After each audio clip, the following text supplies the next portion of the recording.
Andrew, I read a quote that you gave somebody about sort of wanting to do and portray the internal journey of your character. Can you talk about just trying to figure out how to play that, especially because this guy is going through, like, his faith is being tested every single moment.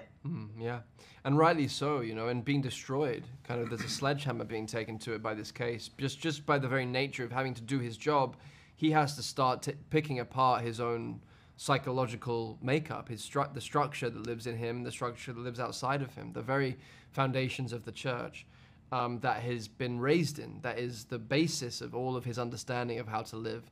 So what a cool journey to go on. What an amazing awakening and universal. It does not, you know, hopefully we're all going through that version of that journey where we're waking up from our ignorance and our narrow-mindedness into a more expanded consciousness.